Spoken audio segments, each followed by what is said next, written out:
Okay, so we are on review sheet 1. We are looking at part 5D. So we are going to sketch this. Now, here's what I need you to remember. The logarithmic function is one of your 12 basics. Do you remember, you memorized y equals ln x. It's one of your 12 functions. You remember what it looks like? It looks like this, right? This is an asymptote, and this is the point 1 comma 0. So that's it. That's every logarithmic curve has that shape. Just like every quadratic is a parabola, every logarithm curve, no matter what the base is, has this shape. Okay. Now, take a look at this equation. This is a logarithmic curve, so it's this shape. But what have I done to it?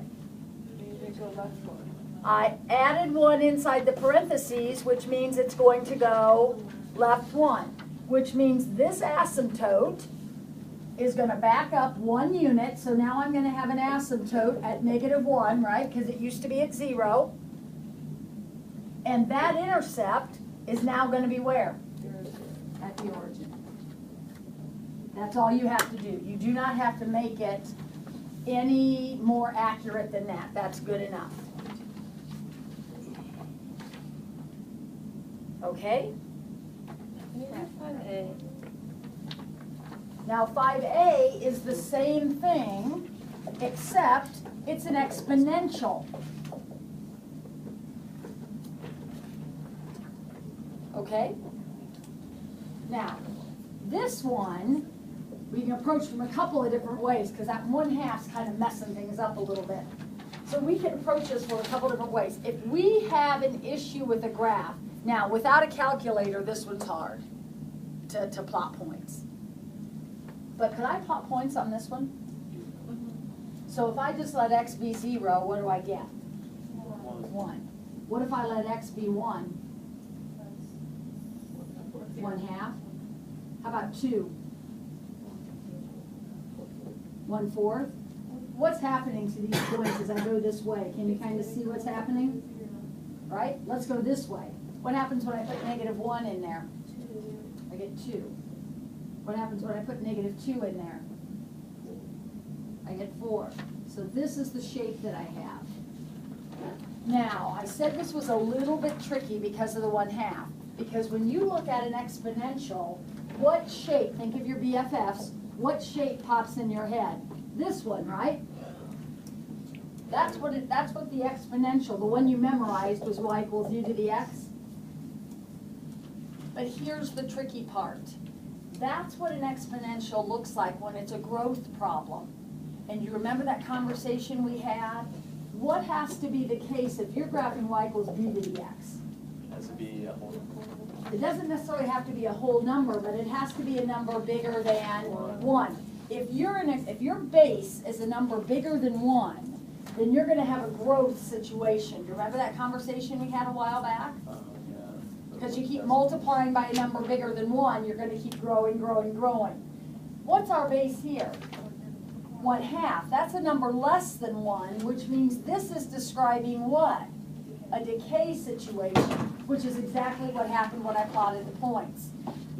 So if you wanted to graph this without plotting the points, if you wanted to graph it just based on your knowledge of exponential, what the curve looks like, you would have to rewrite this as 2 to the -x. Now, is it 2 to the -x? Is that what 1/2 is? 2 to the -1st? Yep. Now, what does changing the sign on the negative, or changing the sign on the x do? Flips you across the y-axis. So here is the basic curve, but because of the negative, it got flipped across the y-axis, and that's why we got this shape. Now that's a lot of thinking, so you may just want to plot points on that. This one you really can't plot points that easily without a calculator, but luckily this one we weren't doing anything fancy with, it was just a shift. Okay? Okay? Anybody have any questions about anything else? Alex? 1A. Okay, are you just now starting this? No, I didn't. Alex O'Malley? No, I actually did it. When? Today. That's what I thought. After class started. Before. Okay, we are supposed to put some thought and energy into this outside of class, okay? Got it? So in the future, we will not put Mrs. Ford in the position to have me yell and scream at you for not doing the right thing, okay? We had a quiz over this. I told you, GTQ. In fact, we had a quiz and a re-quiz over writing equations of exponential functions. He's forgotten. What's the strategy?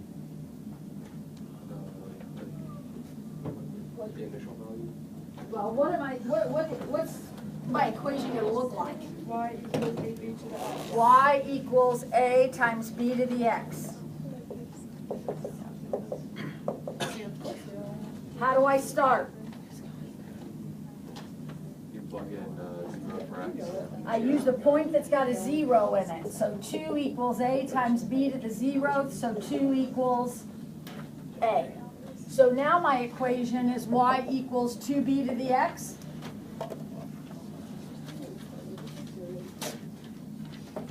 Right? Now what do I do?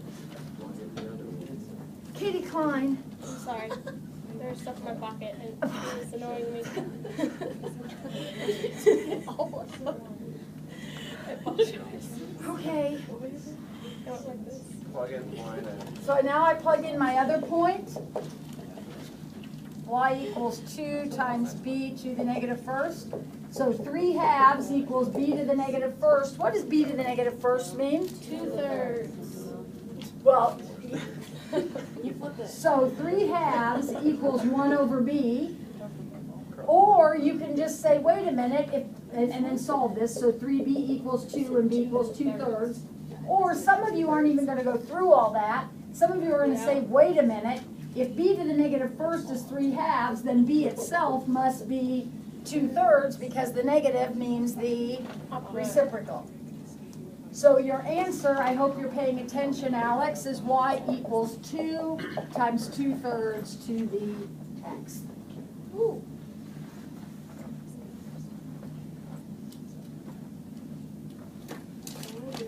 Stephen and Delaney.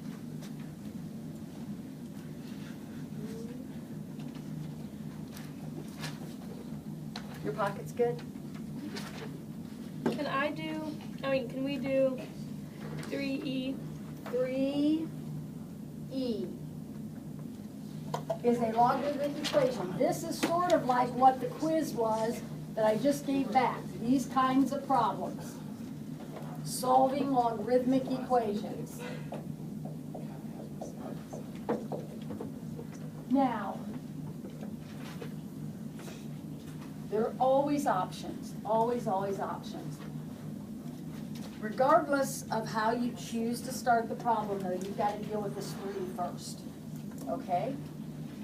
Now, what are a couple different ways we could deal with that 3?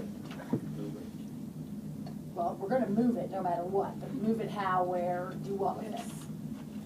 We could make it an exponent. Absolutely. A coefficient in front of a logarithm always represents an exponent.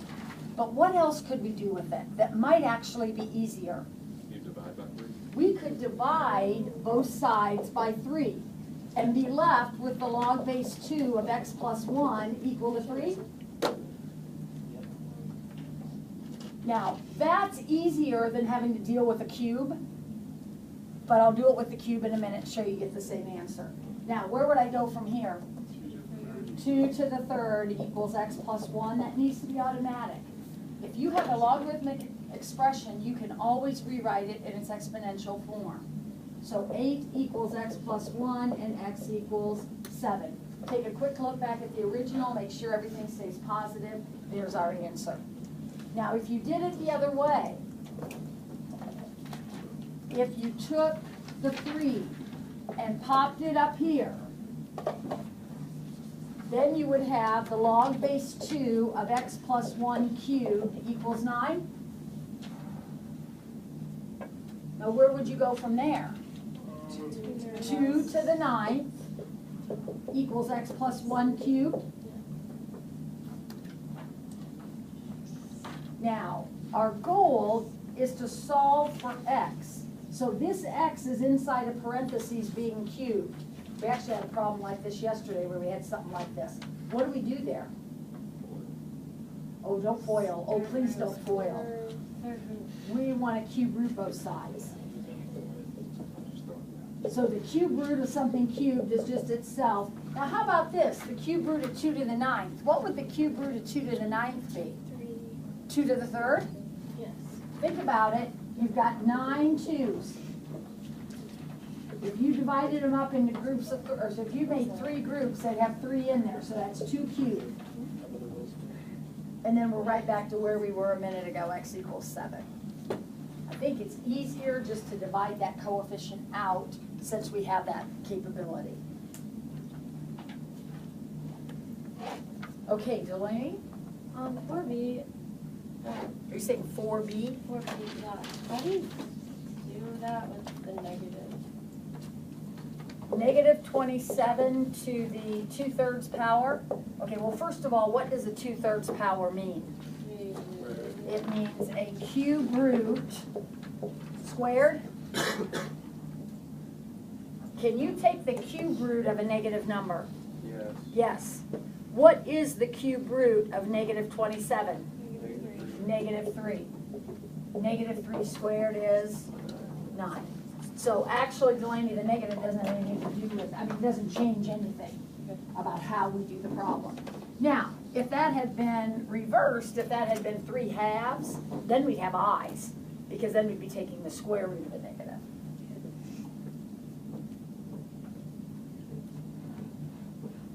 Anna, did you do this homework? Good girl. What question? 8D.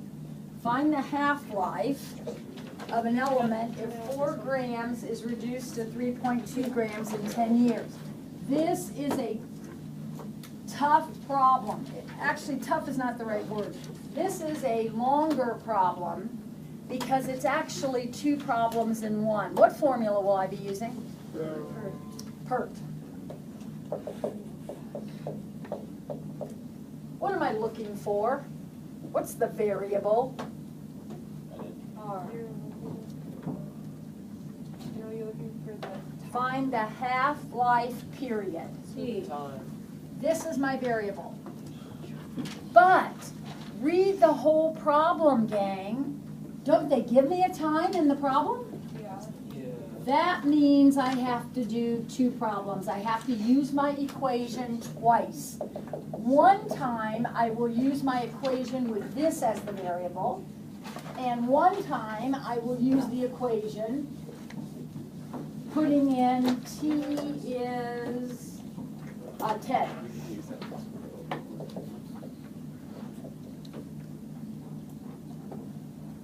All right, so let's look at both equations. All right, this is the half-life one. This is the half-life one where t is the variable. So if I'm doing a half-life problem, tell me the relationship between A and P. A is half of P. Do I care what A and P are? Nope. Pick whatever you want. So maybe I'll use 1 and 2. A is half of P. Half-life means you're ending up with half of what you started with. This is my variable. What's wrong with that equation? I can't solve it because I don't know what that is, right? So I'm going to put this on hold. This is the equation that's going to give me the answer because that's the question. But I'll put that on hold. I'm going to step over here. This is the one that involves 10 years. Tell me what I know about it. 4 grams goes down to 3.2 grams in 10 years. Isn't that what the second half of the sentence says? Now, is that a solvable equation? Yes. Yes, but it's not going to give me the answer. But what is it going to do for me? Give you the It's going to give me the r that allows me to plug in over here and then get the answer. Now, first of all, this is a PERT problem because it's nature, right? Continuous growth and decay. I know it's a two-step problem because within the problem there are two specific times needed. One is the half-life time and one is 10 years. You cannot do one equation with two values of t. Therefore, I must do two equations. Does everybody get that? All right, let's solve this then. So that should divide. What's 3.2 divided by 4? That's got to be something. 0.8? A lot of times I just leave the fraction, but when it reduces nicely, it looks better to do that. How do I solve that? ln. So ln 0.8 equals ln e to the 10r. What's ln e to the 10r? 10r. So r equals ln 0.8 over 10. Now, I'm not even going to do anything with that yet because I am going to count off for round-off error. So let's just hang on to that. We don't need to know that number right now. Just hang on to it. Step over here. How would I solve for t? Divide by 2. ln both sides. What's ln e to the rt? rt. So what's t? Remember, that's what we're solving for. ln 0.5 divided by r. But I'm not panicked by that because it's right there, right? So now I'll get my calculator out. And I will type in ln 0.8 divided by 10. Oh my gosh, I got a negative r. Does that make sense? Yeah. Yeah, why? It's decaying. R is the growth rate. R is like the interest rate. It's how we are growing. Well, this is a decay problem, so of course R is negative. Now, what am I going to do to get the actual answer? I'm not going to write this number down. I don't want this number. I'm just going to say ln 0.5 divided by answer. And it looks like it's about 31.06. Was that years?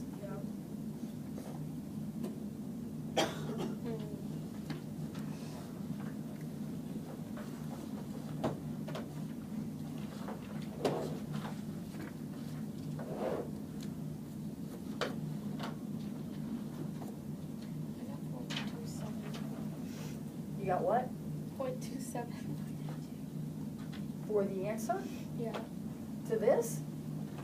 Did you take ln Divided by r. ln 0.5? Did you close your parentheses after the 0.5? No. Okay, you need to do that. Always close that parentheses before you hit divided by. I still got the same answer. Negative That's not right. 0.6. I know. You're telling me.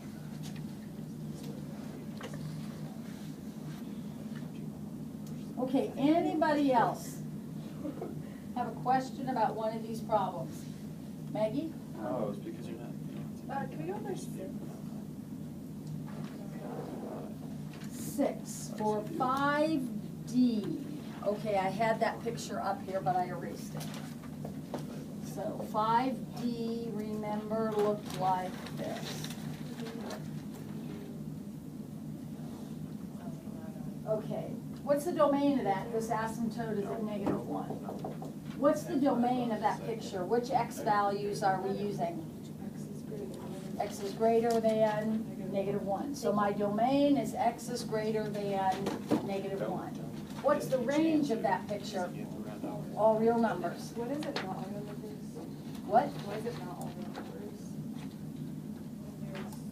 Well, if you had a parabola, that range is just y greater than or equal to 0. Is that continuous? Yes. Yeah, on its domain, it's continuous. Would you call it increasing or decreasing? Increasing. Constantly increasing. Now, somebody always says, but Mrs. Ford, it's going down. Remember, when we talk about increasing or decreasing, we are moving left to right. And as you move left to right, your pencil is going up. Good. Does that thing appear to have any symmetry? No. Is it bounded? When we talk about bounded, we mean bounded above or below. This is not bounded above and it is not bounded below. Does it have any extrema? That means maximums or minimums, like a parabola has a minimum here. Nope, no extrema. Does it have any asymptotes? Yeah. Yes, it does. It has a vertical asymptote at x equals -1. End behavior. That's where we say things like the limit as x approaches infinity for the function, and the function is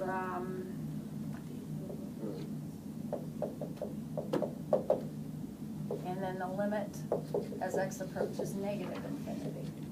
Now, this one's a little bit different because does the function approach -infinity? No. So if we wanted to talk about, because it has an asymptote here that stops it, so if we wanted to talk about its left side behavior, we have to not approach -infinity, but approach what? -1 from the positive side. Okay, so tell me what happens to the curve as we approach positive infinity. As x gets bigger and bigger and bigger, what's happening to y? Bigger and bigger and bigger. As we approach -1, what happens to y? That's its end behavior. Those questions, you really need to have the graph in front of you. It's so much easier if you have the picture in front of you. Anna? Can you do 8H? The relationship between intensity of light at a depth of x feet is given by this equation. Okay, so we have an equation given to us.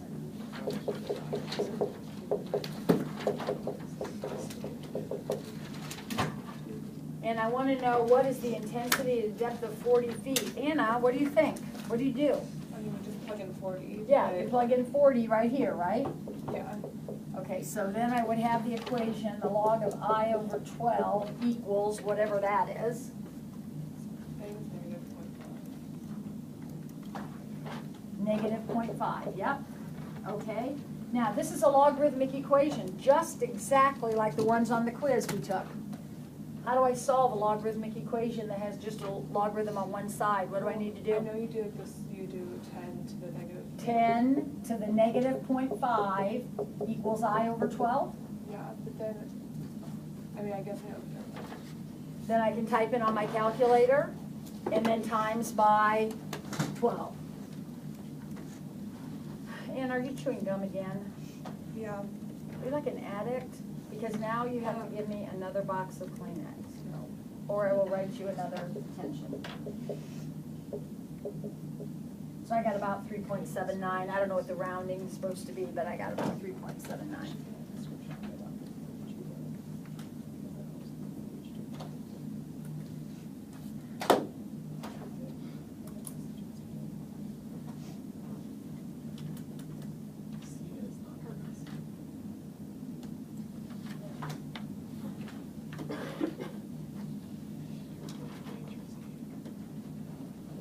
Okay?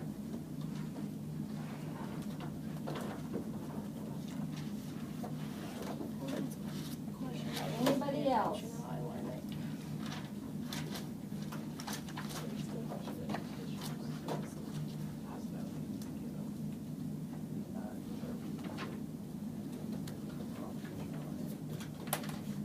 Yeah. Can we do 7B? 7B.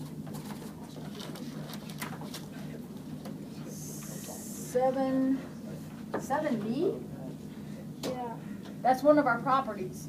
What's 2 to the log base 2 of 5? Yeah. Listen, one day I had a list of properties on the board, guys, and one of them was this. Come on, let's not struggle with that. That's a property. The b to the log base b of x is x. Every time.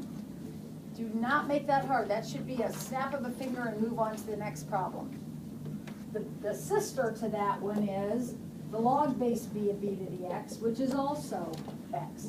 Anytime these two bases match, the answer is going to be the leftover number.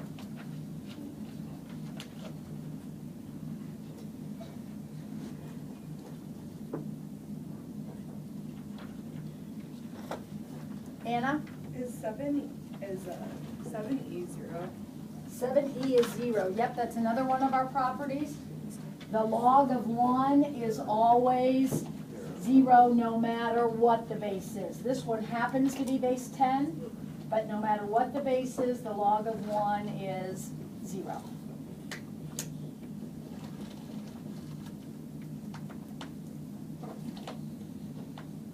Okay.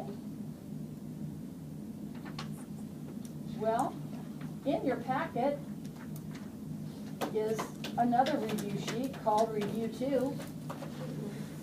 It is handwritten. This is your homework for tonight. If you haven't finished Review 1, you need to get that done. All of these reviews need to be completed to give ourselves the best opportunity to get a good score on this test. I do want to point out that there are a couple of book problems on this review sheet. I put a couple of book problems here. So if you just don't leave your book in your locker and forget to take it home. You take a picture of the page or something so that you've got these two problems on the review sheet. Everybody clear? We got 5 minutes left. You can get started. I want everybody doing math. You're either working on Review 1 because you didn't finish it, delinquents, or